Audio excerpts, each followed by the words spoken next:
Mr. Speaker, I believe that when we talk about the choices made by people in positions of power, it is helpful to be specific.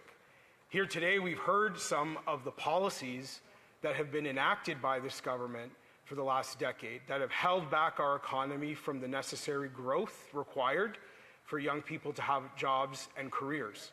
We've heard about the anti-resource policies, high taxes, heavy red tape. We've heard also about the fact that the labor market has been completely misaligned, not just at the post-secondary level, but also when it comes to immigration policy.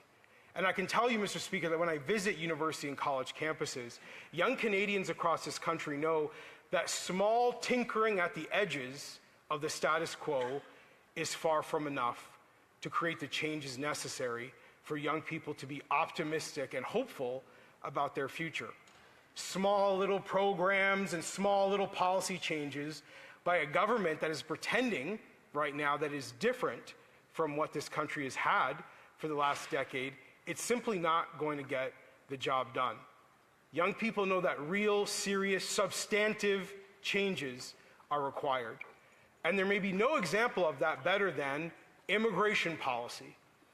We saw here, Mr. Speaker, in this very chamber just a few hours ago, the Liberal government once again doubled down on irresponsible and unsustainable immigration policy, creating a new system of unlimited chain migration, doubling down on the very policies that they pretend they want to fix, but when the time comes to exercise their power to fix a system they've broken, they continuously fail and demonstrate that they have learned nothing from 10 years of breaking an immigration system that was once heralded as the envy of countries around the world.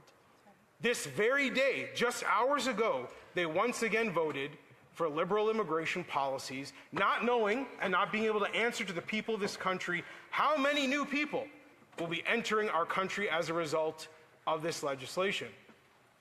Young people know very clearly, because they have eyes and they have ears, that things have changed dramatically in this country, and they feel it every time they apply for a job. They can see we have too many people, not enough houses, too many people, not enough jobs, too many people, not enough public services. And they're being asked to turn a blind eye to the reality they see in front of them every day and pretend that this government has their best interests in mind, which is simply not true.